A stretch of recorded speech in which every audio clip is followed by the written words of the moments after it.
Hello everyone, welcome to the next episode of the NK Active podcast.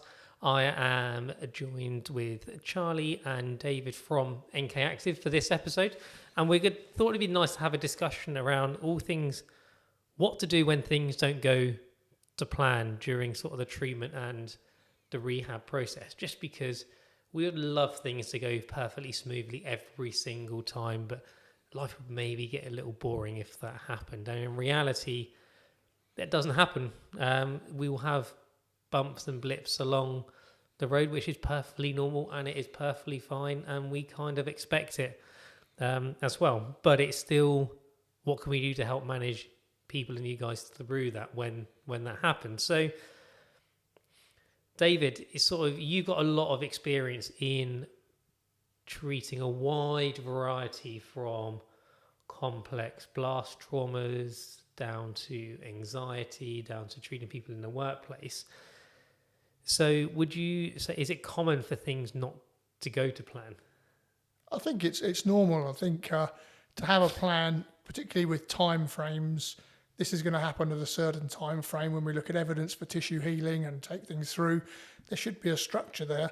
But we're dealing with people who are complex organisms, and things don't always follow that pattern. So I think it's very normal for things to diverge in different ways. The phrase I like is human beings, we are reliably unreliable. I think if you got a bridge, you can use physics to work out the exact load that bridge can take at any one time. And you could technically do that for tissues.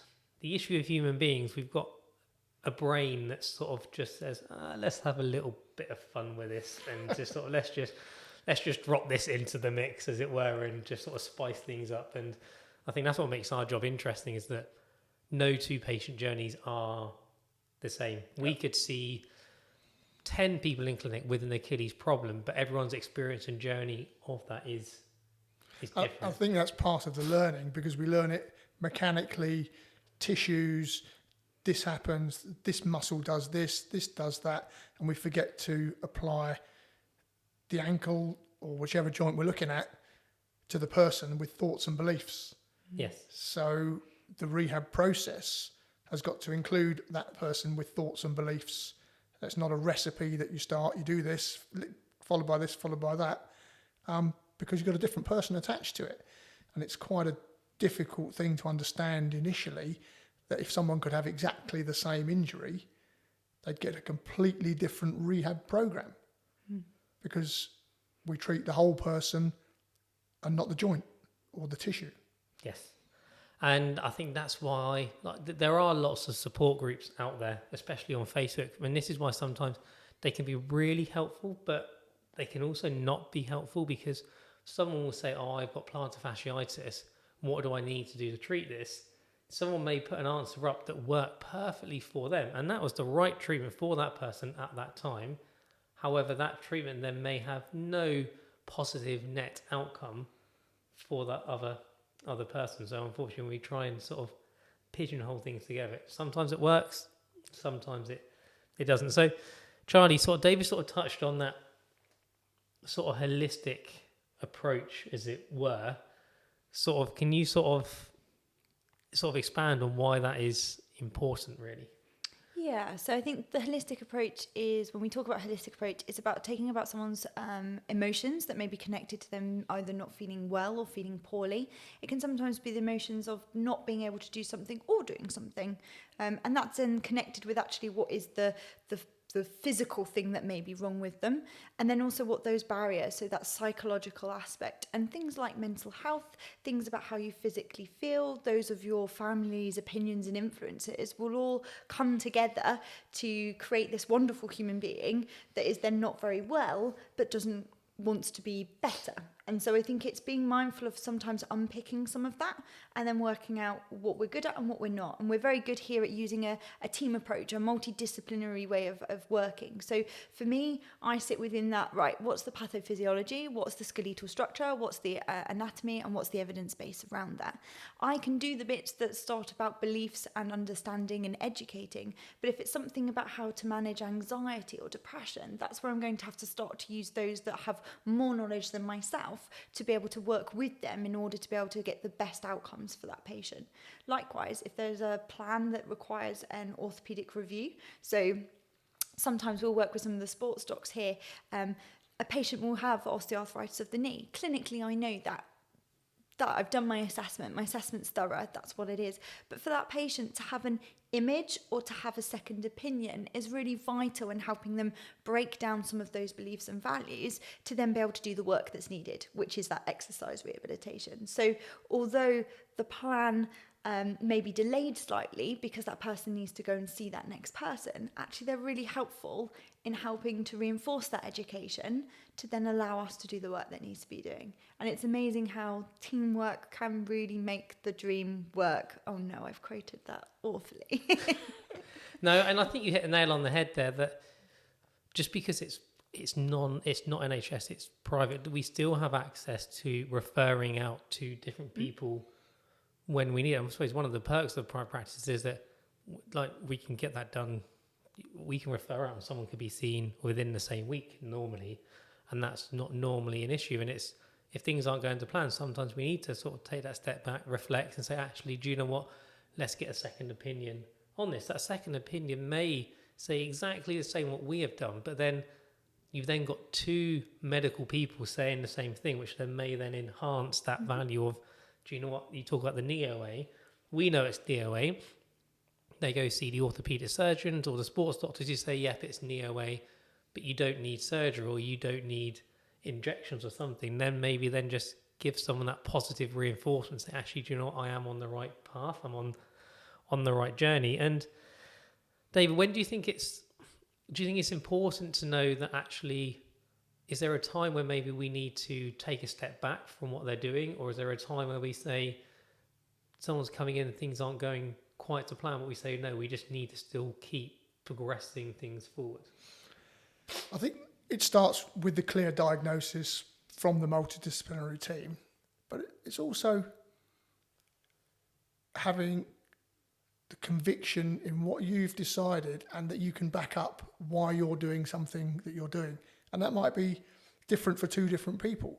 So if someone comes with knee arthritis and you give one plan for one person and a different plan for another one, your clinical reasoning and your ability to pass that on through the team and say, I'm going to do this program with this person for these reasons, and this is a different program for these reasons for this person.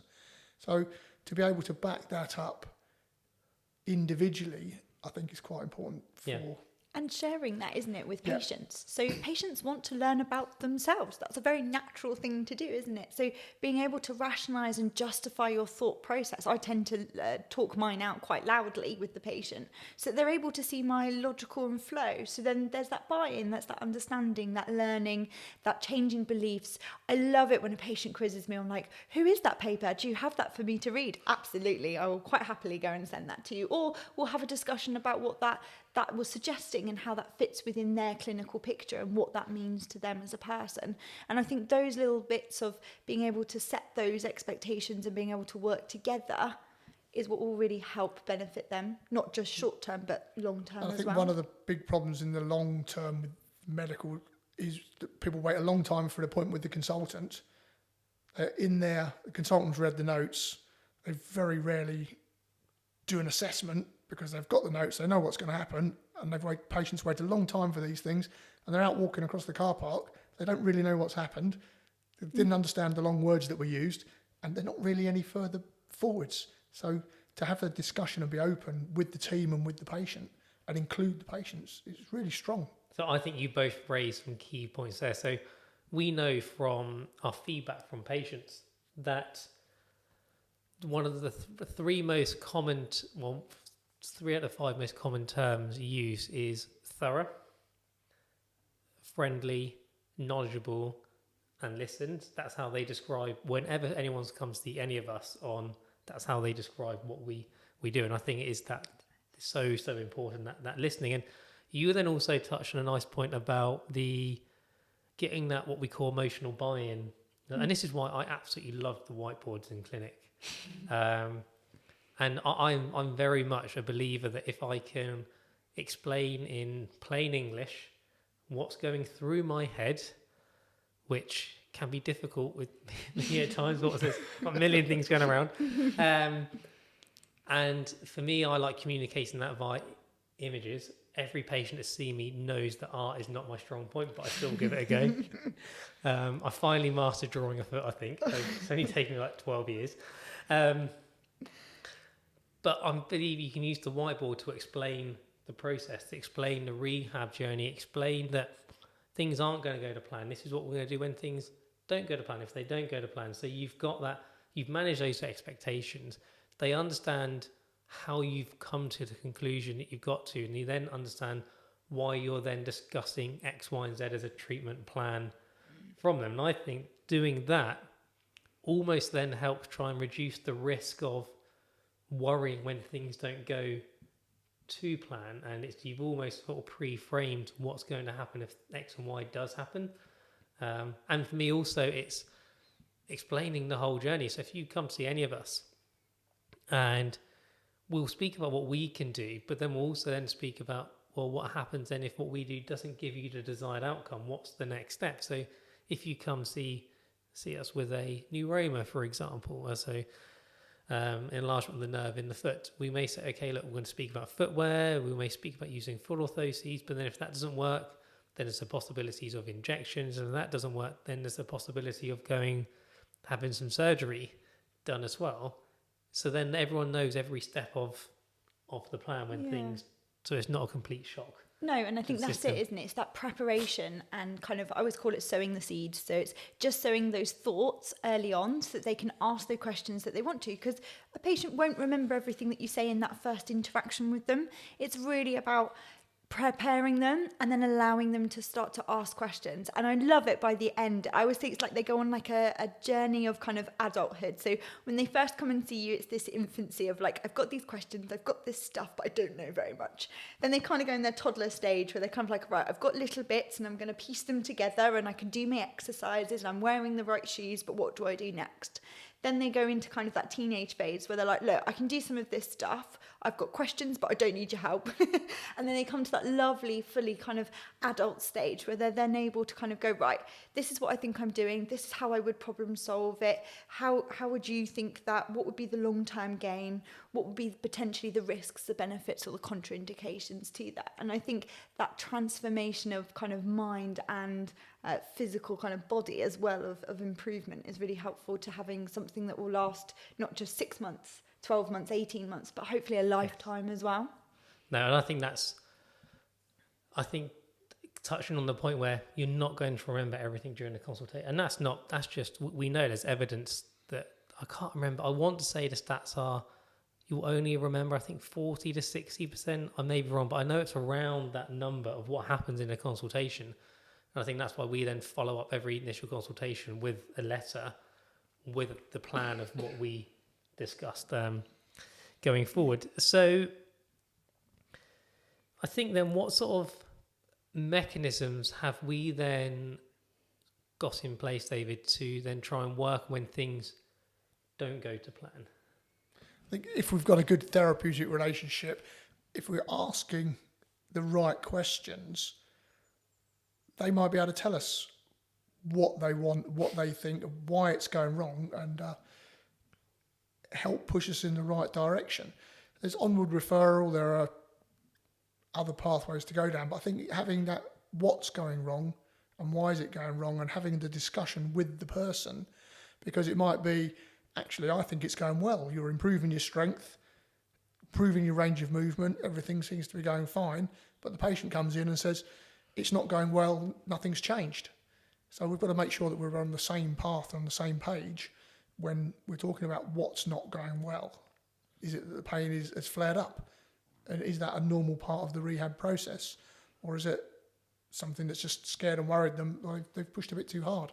So we've got to drill down and find out what's not going well, and then that's going to decide how we deal with it. Yeah. And I think going back to things that multidisciplinary approach, I think the thing that we also offer here is that we all have our different strengths that we can bring to everyone. We very much have quite an open door policy here. So quite often during a consultation, we will go and get one of the other team to come and say, actually, do you know Yep. what, we're just struggling here, or can you just have a look at this, offer an opinion? Because we've all got different strengths and weaknesses. Like Charlie, if you've got a neuroma in that's not going to plan, Charlie's done a whole PhD around neuromas, so you can sort of talk the hind legs off a donkey about neuromas and whatnot. Dave has done extra training around sort of CBT therapy, so cognitive behavior therapy. So, and then also lots of experience in addressing fears and beliefs and relating that back to exercise as well. And I've sort of got a passion for these complex problems where things have been going on for a while and no one's been able to try and get to the bottom of what's going on. So we've all got different bits, and it's quite common that you'll find that you'll have a consultation with one of us and then all of a sudden there's an extra person joining just to sort of, but it's just that open door policy, as it were, and just using what's available to us within the team itself. So Charlie, we mentioned that we do make sure we communicate with letters. We do communicate with the GP and anyone else involved in that patient's care at that given time. We make sure our notes are held at a high standard. And I think the reason for that is that if someone's on annual leave or something and someone else needs to see that patient, in my eyes, you should be able to read the notes and know exactly the plan, what's planned next, any other things we need to know. So the treatment is sort of the same level of expectation. It's almost like that McDonald's effect, as it were.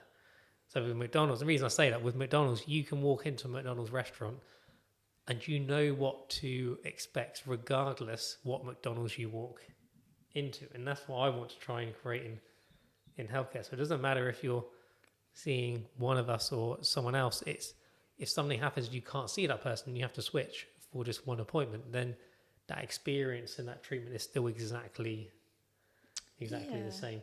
So sort of other mechanisms that we've got in place sort of to help when things don't go to plan. Yeah, so here we use a consistency of language. So we make sure that the defining terms that we're using, all of us as team members know them and we know what they mean, so that we're not conflicting the person by using different vocabulary and words. So we appreciate that we are from different backgrounds, and so we try and make sure that we use the same language and in the patient's language. We do a lot of reflective practice. So we show them at the beginning of their initial appointments with us, they will have a whole set of baseline data collective. This will be qualitative and quantitative. So that's using numbers and words as a way to measure patient outcomes. And what we will do from then is always do that reflective bit. So when patients are on a journey with us and when they're having care and they're getting better, or there's improvements or there's change, they may always forget, actually, where did I start from? So we do kind of try to get them to keep reflecting back to where was their starting point and where they are now. We do obviously do a lot of post work, so looking at showing change and where that change happens for those individuals. We also hear if a plan doesn't go quite to how we would expect, we do a lot of work of auditing. So I thought Nick was going to tell me about auditing of notes. It's the fear is because I look at them. So what we do is we hold a session where we bring all of us together and we look through our notes. We look at what we're doing well, what we could improve upon, what needs more detail, what needs less detail, what needs to be said to the patient, what do we need to add here so that we can make sure that their journey with us is as friction-free and slick as possible. And this just helps sure that we are making sure that we're collecting all the right bits that we need to for that individual. Yeah, no, it's I think that reflective practice is key, because we expect patients, we teach patients to do that, so we should do it ourselves and hold ourselves accountable and say, okay, what can we look back, what went well, great, that's good, that's always nice to know. But for me, I'm always interested, okay, what can we improve on to make it better for the next person that's coming through our door? Because the only constant in life is change. So we've got to be able to willing to adapt and change to the environment, to the scenario, to the latest evidence that's coming out, and not get too hung up on, well, I've done this for X number of years and this is the way I've done it. It's always worked for me. It's accepting that actually, yeah, you may have done that, but actually tomorrow is a new day and some research may come out and say, actually, this is maybe possibly a better way to do it. And I think having that auditing of that data is, well, we can do that, we can then implement it, and then we can then test it, we can reflect on it, and then change practice according to that Yeah. to that Second data. set of eyes, isn't it? Having a second set of eyes can just sometimes pick up the little details that may have been overlooked. And I think it's also offering that support to patients. It's that you're with us for a certain amount of time, but it's knowing that actually a lot of patients will go away, reflect, do something, and then come with queries. And we sort of say, look, we're always at the end of an email or a telephone. If you've got any questions or queries, just drop us an email, drop us a phone call, as it were, and we can help answer those. Because I tend to find a lot of those where you've got these, you sort of see the storm brewing, as it were, in the emails, and you sort of think it's a lot easier to nip it in the bud nice and early rather than let it fester. The last thing I want is someone to go away and think, oh, they're not seeing us for 2 weeks, and then have a concern or a question and let that fester for 2 weeks. I'd rather they sort of contact us straight away so we can sort of iron that out nice and early It's on. the understanding, isn't it, that people will think differently. So for myself, if I have a consultation with a professional, I'll go and think about that, and then I will come with a list of questions, probably either at the next visit or I'll have more questions to ask. There are some people that can ask those within that period of time, and there's some that come with prepared of pre-questions. So I think for us, it's making sure that our services adapt to the variation that we see within people. Because actually otherwise you exclude those that could potentially do really well. So then a question for David is, does everyone always get better? I'd like to say, yes, we're absolutely fantastic. We're perfect. If you come here, it's guaranteed. Unfortunately, it's not guaranteed. We can't cure everybody of everything all the time, and I think it's important to recognise that. But having said that, that's where we're going to learn. What could we have done better? Why didn't we? Was it something out of our control? Was it that we said you need to get strong and they went and ran a marathon? Why didn't they get better? And to look and take time to go through that patient's story as a team. Did we miss something? Was it the wrong program? What was it that we could have done better? Or actually, wasn't there anything in our control that could have changed that? Yeah. And I think sometimes it's that mindfulness, isn't it? Some of the conditions that exist, people won't get better. That's not in the history of that with rheumatoid arthritis. It's very much about management of that condition. And I think if we set someone up to saying, actually, you're going to be fine, and they're not, then we're doing a disservice to them. So it's making sure that we are aware of what our own limitations are and what we can achieve, and that we're not over-emphasising on things that aren't doable. No. And that's honesty, isn't it? It is honesty, and I think, unfortunately, that is the world of medicine and dealing with the human body, is that sometimes you can't cure everything, you can't treat everything. But that almost then leads me on to sort of an open-ended question that I'll ask the question and then I'll give my views on that, which is sort of, is it our job to remove pain, improve function, or do both? And I think this all comes back down to what we said earlier, managing those expectations, as it were, because as society, I think we can get focused on that you judge everything by pain levels. But if you've got someone with osteoarthritis, rheumatoid arthritis, or some other medical conditions, the chances are pain is going to be a part of their normal life. It is normal for them. And actually, when you look at the evidence, trying to correlate pain to a musculoskeletal injury, you're both smiling because you both know what I'm about to say, is that it's actually a very poor predictor. So I think is actually sometimes it's managing those expectations and saying, well, actually, you want to be pain-free, but what happens if, okay, you're always going to have a background niggle, so the pain may always be there in some sort, but actually you can do all your activities you want without the pain affecting your activities. And then when you ask people those, actually, no, that is an acceptable place to be. And I think when you then actually drill down to it, when you ask most patients what actually, when you get into them, you ask them really what they want, it is to be able to do their activities that they want to do. And with these chronic conditions, they'll learn to live with that bit of discomfort and whatnot. So I think, is it our job to remove pain? I'm just not sure that is the right question to be asking? I don't think we can answer it. I think it's the individual. So a lot of the patients that I work with, we do have chronic conditions, and actually, for them, it's that knowledge of understanding what are the risks, what are the benefits, and where do I want to place myself. And that's not a decision that I can make. That's for that individual. So some of them will decide that actually it is complete resolution of pain. That is the driving force. Others are like, actually, I can live with some discomfort, but I want to know what the benefits or the risks might be in the future. What's the prognosis going to look like? And for others, it's just, please let me know that there's nothing going to be that's horrific, and I will cope and manage to the best of my ability. And I think it's appreciating that everyone sits on that continuum. Yeah. And that continuum will change depending as people gain more knowledge, or as people, aging factors, life influences. And so where people start and where people end will fluctuate. And it's just being mindful of that. And I think that's the privilege of working with people in exercise and rehabilitation, is that no two people are the same. I think surgeons may save lives, but do we improve the quality of life for whatever that looks like for that person? Yeah, massively.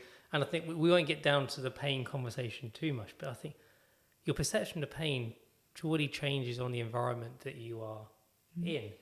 If you are out for a run, you fall over in the road, twist your ankle, but there's no one around whatsoever, the chances are that may hurt. If you then repeat that scenario, but you've got a double-decker bus about to run you over, I can almost guarantee your ankle's not going to hurt. The injury to the ankle is the exact same injury, but the scenario that you're in is different. And another way I use it to explain patients is possibly if you were sort of having some Achilles or hip or ankle pain or whatnot, and unfortunately family pet died and you lost your job in the same day, your perception of pain is going to be massively different. You're mean. Yeah. But if you come in and you just won 80 million on a lottery, I can almost guarantee again that how you're going to feel pain-wise. And I think this is why we need to move that conversation away from... Yeah, pain is complicated, isn't it? And I think that's the wonder of it and the interest and the fascination with it, because it is so complex. But while the research is going on and we're blending that with clinical practice, at the end of the day, there's still a person that needs help. Yes. And so you may not get that 100%, but like David said, to have that ability to improve someone's quality of life, and how we measure that will be different. And I think that's quite a wonderful thing that we can contribute. But I think that's then going back to the point you made earlier about that holistic approach to things. Do you two have anything else you want to add? I think we've covered quite a lot. Yeah, A lot there. I think I have. Well, again, thank you both for coming along, having a chat with us. Hopefully everyone found that useful. Don't forget, if you got any comments or queries, just pop them below. Don't forget to subscribe to the podcast as well. And we shall see you on the next episode. See you later. Bye.